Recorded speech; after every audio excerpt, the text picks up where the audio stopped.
అందరికీ నమస్కారం. ఈరోజు కథ ప్రేమ ఎంత మధురం, వెల్కమింగ్ రిసెప్షన్. ఇక స్టోరీకి వెళ్తే చాలా రోజుల తర్వాత అక్షయ్తో కలిసి ఆఫీస్కి బయలుదేరింది స్నేహ. కానీ కారులో ఎక్కిన తర్వాత ఆమెకు మెల్లగా కంగారు మొదలైంది.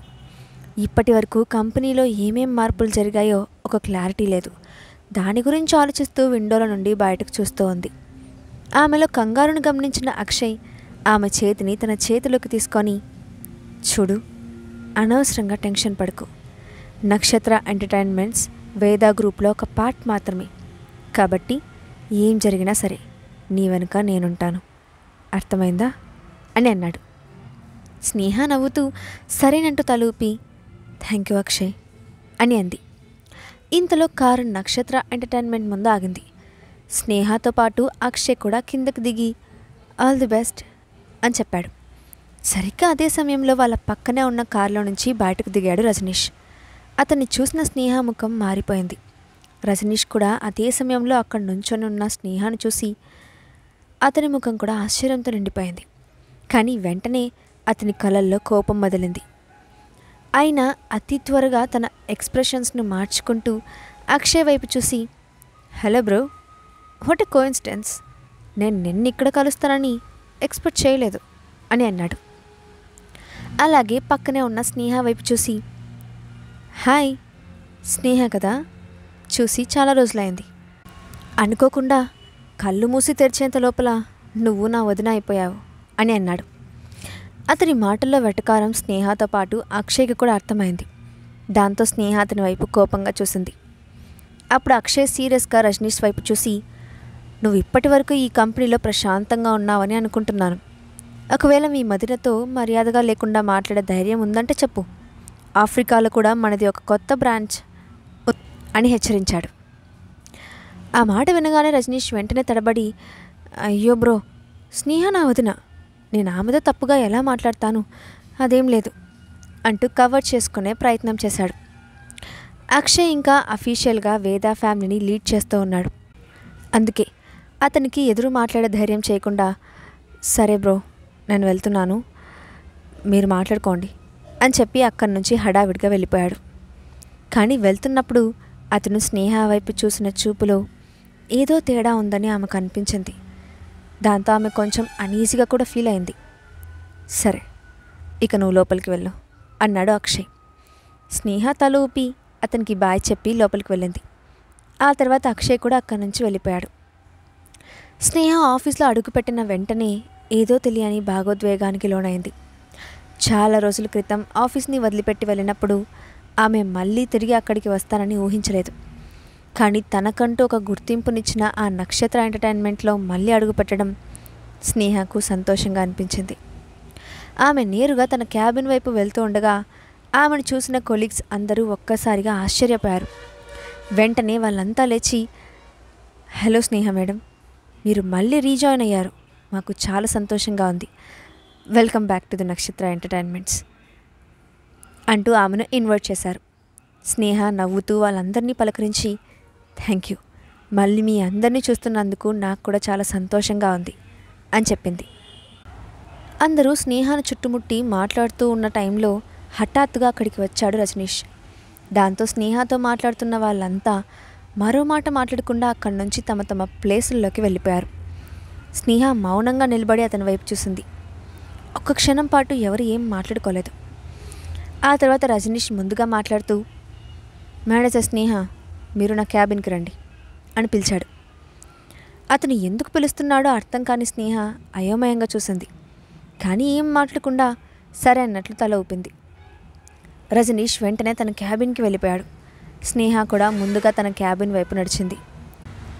ఇన్ని రోజులైనా ఆమె క్యాబిన్లో కొంచెం కూడా మార్పు లేదు. ఆమె వెళ్ళేటప్పుడు క్యాబిన్ డెకరేషన్ ఎలా ఉందో ఇప్పుడు కూడా సరిగ్గా అలానే ఉంది. క్యాబిన్ రోజు క్లీన్ చేస్తుండడం వల్ల చూడ్డానికి నీట్గా కూడా అనిపించింది. స్నేహ మళ్ళీ తిరిగి తన సామ్రాజ్యంలోకి అడుగుపెట్టినట్లుగా ఫీల్ అవుతూ గుండెల నిండా ఊపిరి పీల్చుకొని తన సీటు దగ్గరికి వెళ్ళబోయింది. ఇంతలో హఠాత్తుగా ఎవరో డోర్పై తట్టారు. స్నేహ వాళ్ళని రమ్మని చెప్పకముందే వెంటనే డోర్ తీసుకొని లోపలికి వచ్చారు హాస్నీకరణ్. స్నేహను చూసిన వెంటనే ఆనందంగా పరిగెత్తుకుంటూ వెళ్ళి, మేడం మీరు వచ్చేసారా అంటూ ఉత్సాహంగా స్నేహను హక్ చేసుకుంది హాసిని. ఆమె వెనుకే ఉన్న కరణ్ కూడా కళ్ళ నిండా ఆశ్చర్యం నింపుకొని స్నేహ వైపే చూస్తూ ఉన్నాడు. స్నేహ నవ్వుతూ వాళ్ళిద్దరిని చూసి, అవును, తిరిగి వచ్చేసాను. ఈసారి మాత్రం మళ్ళీ తిరిగి వెళ్ళను. కాబట్టి రోజు మనం పక్కపక్కనే ఉండి పోట్లాడుకోవచ్చు, సరేనా అని అంది. ఆ మాట విన్న హాసిని, ఈసారి మీరు మీ మాటను నిలబెట్టుకోవాలి మేడం. ఇక ముందు ఫ్యూచర్లో ఏం జరిగినా సరే మేమున్నామని గుర్తుపెట్టుకోండి. మమ్మల్ని విడిచిపెట్టి మీరు వెళ్ళకూడదు అని కొంచెం చనువుగా చెప్పింది. స్నేహ నవ్వుతూ సరేనన్నట్లు తల ఊపింది. ఇంతలో స్నేహ ప్రెగ్నెంట్గా ఉందన్న సంగతి గుర్తొచ్చిన కరణ్ వెంటనే హాసినిని ఆమెకు దూరంగా లాగి, కొంచెం జాగ్రత్తగా ఉండు, మేడం కడుపులో బేబీ ఉంది. ఇక ఇంతకు ముందులా నువ్వు మేడంని ఇబ్బంది పెట్టకూడదు అని గుర్తు చేశాడు. స్నేహ చిన్నగా నవ్వి, కరణ్, ఇంకా నేను ఫస్ట్ మంత్స్లోనే ఉన్నాను కాబట్టి పెద్ద ప్రాబ్లం ఏముండదు, నువ్వు కంగారు పడకు. నేను మరీ అంత సెన్సిటివ్గా లేను, స్ట్రాంగ్గానే ఉన్నాను అని చెప్పింది. ఆ తర్వాత వాళ్ళ ముగ్గురు కలిసి కాసేపు ఆఫీస్ గురించి, స్నేహ లేనప్పుడు అక్కడ జరిగిన విషయాల గురించి మాట్లాడుకున్నారు. వాళ్ళు చెప్పిన ఇన్ఫర్మేషన్ ప్రకారం స్నేహ అక్కడ లేని టైంలో కమల్ తన నిరంకుశత్వాన్ని ప్రదర్శిస్తూ కరణ్ను చాలా ఇబ్బందులకు గురి చేశాడని తెలుసుకుంది. అప్పుడు హాసిని, మేడం, మీకు తెలియదు కదా, ఈ మధ్య కమల్ ఒక ప్రొడక్షన్ కూడా స్టార్ట్ చేశారు. అందులో మెయిన్ లీడ్ ఎవరో తెలుసా? అతని ఆర్టిస్ట్ హరీష్ అని చెప్పింది. ఆ మాట వినగానే స్నేహ తన కనుబొమ్మల పైకెత్తి, ఓహో అని ఆలోచనగా అంది. ఆ పేరు వినగానే కమల్ ఆ పని చేయడానికి వెనుక ఉన్న కారణాన్ని సుమారుగా అర్థం చేసుకుంది. కమల్ హరీష్లకు మధ్య ఉన్న సంబంధం గురించి హాసిని కరణ్లకు తెలియకపోవచ్చని అనుకుంది. దాంతో స్నేహ మాట్లాడుతూ, సరేలే హాసిని, మనం దాని గురించి పెద్దగా కంగారు పడాల్సిన అవసరం లేదు. మీరు మీకు వచ్చిన ఆఫర్స్కి కష్టపడి పనిచేయండి. ఇక నుండి మిగిలింది నేను చూసుకుంటాను అని చెప్పి పక్కనే ఉన్న కరణ్ వైపు చూసి, నేను నీ గురించి అప్పుడప్పుడు చూస్తూనే ఉన్నాను. నీ యాక్టింగ్ చాలా బెటర్ అవుతోంది. హ్యాపీ ఫర్ దట్ అని అంది. ఆ మాట వినగానే కరణ్ ఆనందంగా, నిజంగానా మేడం అని అడిగాడు. స్నేహ అక్కడి నుంచి వెళ్ళిపోయిన తర్వాత తన గురించి ఇక పట్టించుకోదని, ఆమె మళ్ళీ తిరిగి రాదని అతను అనుకున్నాడు. కానీ ఆమె ఎక్కడున్నా తన ఇంప్రూవ్మెంట్ను చూస్తూ ఉందని అర్థం అవడంతో కరణ్కి సంతోషంగా అనిపించింది. అతని ప్రశ్నలకు స్నేహ నవ్వి, అవును కరణ్, నువ్వు నీ బెస్ట్ ఇస్తున్నావు, ఇంకా ఇవ్వగలవు అని మోటివేషన్ ఇస్తున్నట్లుగా మాట్లాడింది.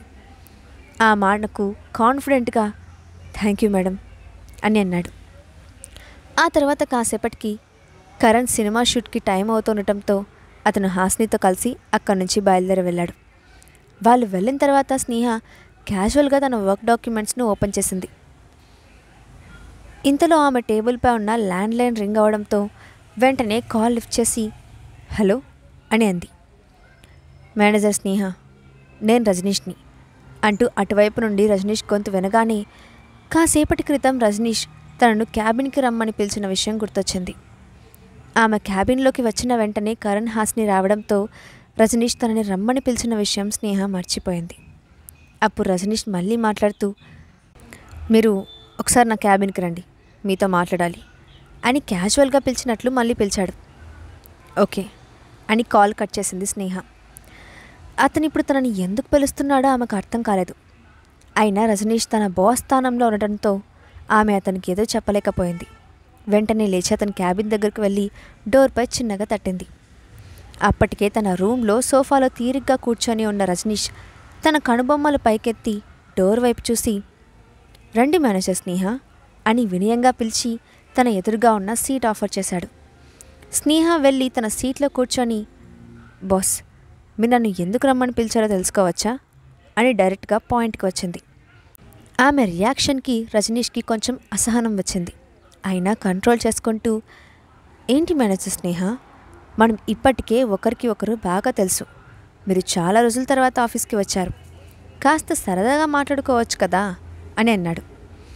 ఆ మాట వినగానే స్నేహ ముఖం చిట్లించి, నాకు నీతో మాట్లాడాల్సింది ఏంది లేదు బాస్. ఒకవేళ జాబ్కి సంబంధించి ఏదైనా ఉంటే నా అసిస్టెంట్ మీతో మాట్లాడతారు అని చెప్పింది.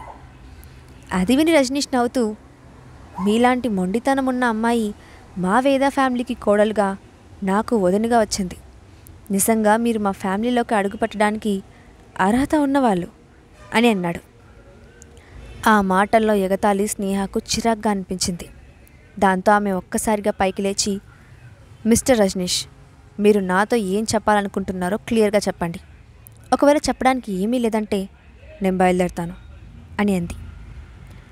ఆమె కోపం చూసిన రజనీష్ వెంటనే తడబడుతూ, సరే సరే, కోపం తెచ్చుకోకండి మేనేజర్ స్నేహ, నేను ఊరికే జోక్ చేశాను అని చెప్పి లేచి వెళ్ళి తన డెస్క్లో ఉన్న డ్రాను ఓపెన్ చేసి అందులో ఉన్న ఒక ఇన్విటేషన్ కార్డును స్నేహ చేతికిస్తూ, ఈరోజు రాత్రి కంపెనీ తరఫున పార్టీ జరగబోతోంది. మీరు చాలా రోజుల తర్వాత వచ్చారు కాబట్టి కంపెనీ మిమ్మల్ని ఇన్వైట్ చేయాలనుకుంటోంది. దీన్ని మీరు రిజెక్ట్ చేయడానికి లేదు అని ముందుగానే ఆమెను నో చెప్పడానికి వీల్లేదని చెప్పాడు. అది విని స్నేహ ఆశ్చర్యపోతూ ఆ ఇన్విటేషన్ కార్డ్ తీసుకొని ఓపెన్ చేసి చూసింది. అందులో పార్టీ జరిగే అడ్రస్ ఉండడంతో ఒక క్షణం పాటు ఆమె మౌనంగా ఉండిపోయింది. ఇప్పుడు ఆ ఇన్విటేషన్కు ఒప్పుకోకపోతే బాస్గా ఉన్న రజనీష్కి కోపం వస్తుంది. ఒకవేళ ఒప్పుకుంటే మళ్ళీ ఏదైనా ప్రమాదం జరుగుతుందేమోనని అక్షయ్కి కోపం వస్తుంది అని ఆలోచిస్తూ ఉండిపోయింది. ఎంత ఆలోచించినా ఆమెకు ఆ పార్టీని అవాయిడ్ చేసేందుకు ఎలాంటి రీజన్ దొరకలేదు. ఇంతలో రజనీష్ మళ్ళీ మాట్లాడుతూ, ఈ పార్టీ ఈరోజు ఈవినింగ్ కండక్ట్ చేస్తూ ఉన్నాం కాబట్టి మీరు పార్టీకి రాకుండా తప్పించుకోవడానికి ప్రయత్నించకండి.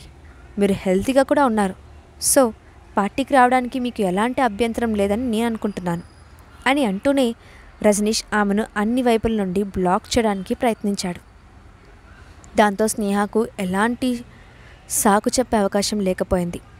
పైగా ఇది తన కోసం అరేంజ్ చేసిన పార్టీ అని చెప్తున్నాడు కాబట్టి ఇప్పుడు వెళ్ళకపోతే తప్పు తన వైపే ఉంటుంది అని ఆలోచించుకున్న స్నేహ ఇష్టం లేకుండానే తల ఊపి, thank you for your kind intentions, నేను తప్పకుండా వస్తాను అని చెప్పి వెంటనే అక్కడి నుంచి లేచి తన క్యాబిన్కి బయలుదేరింది. రజనీష్ ఆమె వెళ్ళిన వైపే చూస్తూ చిన్నగా నవ్వుకుంటూ, డెఫినెట్గా ఈ పార్టీ చాలా ఇంట్రెస్టింగ్గా ఉంటుంది స్నేహ అని తనలో తానే అనుకున్నాడు. తన క్యాబిన్కి తిరిగి వెళ్ళిన స్నేహ ఆ ఇన్విటేషన్ని తన టేబుల్పై పడేసి దాని గురించి అక్షయ్కు ఎలా చెప్పాలా అని ఆలోచించడం మొదలుపెట్టింది. కానీ ఆమెకు తెలియని విషయం ఏంటంటే స్నేహ రజనీష్ దగ్గర నుండి వెళ్ళిపోయిన తర్వాత వెంటనే అతని క్యాబిన్లోకి వెళ్ళాడు మేనేజర్ కమల్. నిజానికి ఆమె వేదా గ్రూప్కి సీఈఓకి భార్య అయిందని తెలిసిన తర్వాత స్నేహకు ఎదురుపడే ధైర్యం చేయలేకపోయాడు కమల్. అందుకే ఆమె వెళ్ళిన వెంటనే రజనీష్ కోసం హడావిడిగా అతని క్యాబిన్లోకి వెళ్ళిన కమల్ ఏం మాట్లాడకుండా ముఖంలో చిరాకును నింపుకొని రజనీష్కి ఎదురుగా వెళ్ళి నించున్నాడు.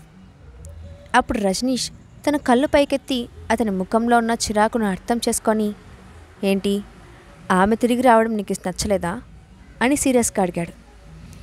అతని గొంతులో సీరియస్నెస్ను గమనించిన కమల్ వెంటనే తడబడి, అదేం లేదు బాస్, ఆమె మేనేజర్, పైగా ఎప్పటి నుండో నా కొలీగ్, ఆమె తిరిగి రాకూడదని నేనెందుకు అనుకుంటాను అని అన్నాడు. ఆ మాట విని రజనీష్ అతన్ని చిరాగ్గా చూసి, నీ మనసులో ఏముందో నాకు బాగా తెలుసు, అయినా నువ్వు నా ముందు ఎందుకు నటిస్తున్నావు అని అడిగాడు.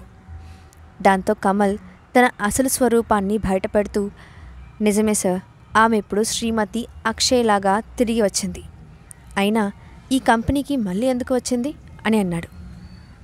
స్నేహ హఠాత్తుగా తిరిగి రావడం కమల్కి ఏమాత్రం నచ్చలేదు. ఆమె వెళ్ళిన తర్వాత ఆఫీస్లో తన ఆధిపత్యాన్ని చూపిస్తున్న కమల్ ఇప్పుడు మళ్ళీ స్నేహ తిరిగి రావడంతో ఇక తనను ఎవరూ లెక్క చేయరని, తన వాల్యూ తగ్గిపోతుందని అనుకున్నాడు.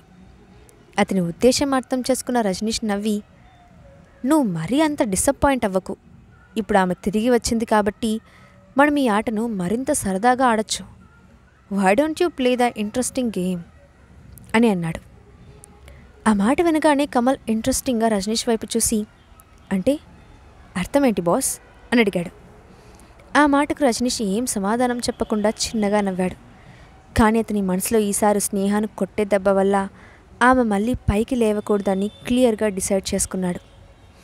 అది గుర్తు చేసుకున్న అతను, కమల్, ఇన్ని రోజుల నుంచి నువ్వు నన్ను ఫాలో అవుతున్నావు, ఆ మాత్రం అర్థం చేసుకోలేకపోతున్నావా అని అన్నాడు.